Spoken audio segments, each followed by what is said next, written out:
देश में धर्म के नाम पे जो राजनीति हो रही है वो रुकने का नाम नहीं ले रही है। दरअसल हम ऐसा इसलिए कह रहे हैं कि देश में जो हाल फिलहाल में एक जो मुद्दा एकदम गर्म है, उस मुद्दे के बारे में हम बात करने के लिए आए हैं।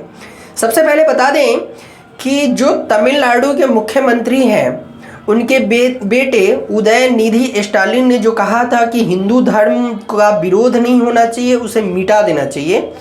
उसके बाद उनके अब एक सांसद ने मांग की है कि हिंदू धर्म का भी विरोध नहीं, उसे मिटा देना चाहिए। अब जब समझिए कि एक मुख्यमंत्री के बेटा ऐसे बयान दे सकते हैं, उसके बाद उसके अब जो डीएमके के सांसद हैं, अब वो भी ऐसा, उनका नाम है ए राजा ने ऐसा बयान दिया है कि अब फिर से मुद्दा गरमा गई है। और जो हिंदू समाज से जुड़े हुए जो लोग हैं वो अपनी प्रतिक्रिया तो दे ही रहे हैं। बाबा बागेश्वर धाम ने भी बहुत सारी बातें कही हैं। वही आपको बता दें कि एक ठाकुर जी हैं मंद के, उन्होंने भी बहुत सारी बात कही है। जो हिंदू धर्म के गुरु हैं उन्होंने भी बहुत सारी बात कही है। महंत दास ने भी बहुत सारी बातें ऐसी कही है। अब देश में जो 2024 के लिए लाइमलाइट में आना है अगर, तो ऐसे मुद्दे तो गर्म होंगे ही, लेकिन इस तरीके से गर्म होंगे ये तो नहीं था। वहीं बता दें कि अब बिहार में भी इसकी राजनीति और चर्चाएं तेज हो गई हैं। बीजेपी भी इसका विरोध कर रही है, वहीं आरजेडी के कुछ नेता समर्थन कर रहे हैं और कुछ विरोध कर रहे हैं। वहीं आपको बता दें कि मनीष कश्यप की मां भी अब इसमें अपनी प्रतिक्रिया दे रही है।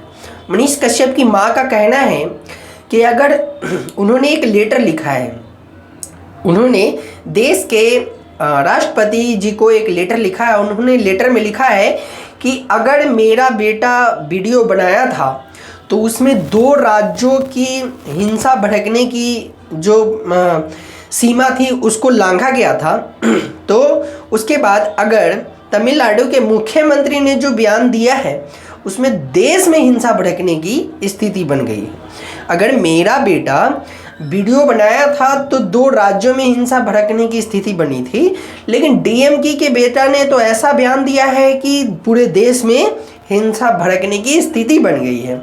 अगर मेरे बेटे के बयान देने के बाद एनएसए लगता है तो उनके जो बेटे हैं उदयनिधि स्टालिन, तो उन्होंने जो बयान दिया है उस तो पूरे देश में हिंसा भड़कने की स्थिति में है, तो उन पे भी एनएसए लगना चाहिए।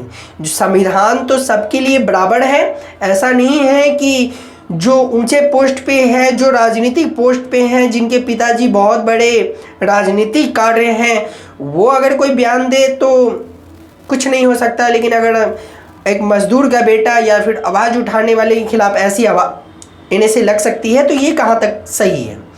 हालांकि आपको बता दें कि राष्ट्रपति जी को ये चिट्ठी पहुंच चुकी हुई है पूरे जोर शोर के साथ। अब बिहार में भी ये मांग उठ रहा है कि अगर मनीष कश्यप के ऊपर अगर एनएसए लगा है तो उदयनिधि स्टालिन के ऊपर भी एनएसए लगना चाहिए।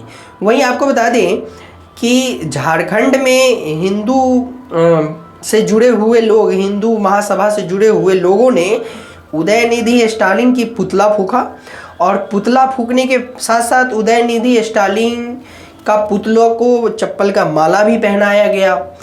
अब बाबा बागेश्वर भी पूरे खुल के कह रहे हैं कि अगर हिंदू धर्म के खिलाफ अगर कोई बोला है, हमने जैसा न्यूज़ में देखा है, तो अगर किसी की ऐसा उन्होंने प्रतिक्रिया दिया है कि किसी की माई के लाल में दम नहीं है कि हिंदू धर्म को मिटा दे। बाबा बागेश्वर ने यह भी कहा है कि हम नहीं बोलेंगे तो कौन बोलेगा। अगर संत ही गलत का आवाज़ नहीं उठाएगा तो कौन उठाएगा, हमारे हिंदू धर्म के लिए कौन बोलेगा। और उन्होंने ये भी कहा है कि जब तक सूरज चांद रहेगा हिंदू धर्म यहाँ प्रकाशित रहेगी और इसे कोई नहीं मिटा सकता। हिंदू को बच्चा को नहीं मिटा सकता। हिंदू धर्म की बात मिटाने वाले इस देशद्रोही को क्या ही बोले, ऐसा बाबा बागेश्वर जी ने कहा है। अब आप समझिए कि हिंदू धर्म के मामले में तो उन्होंने जो रफ्तार पकड़ी थी, अब उनके सांसद भी इस बीच में कूद के अपना प्रतिक्रिया दे रहे हैं। अब इस पे कितनी दिनों तक राजनीति चलती है ये भी देखने वाली बात होगी। फिलहाल तो इस पे यही अपडेट है, और कोई अपडेट आएगी तो आपको ज़रूर बताएंगे। बाकी जय हिंद।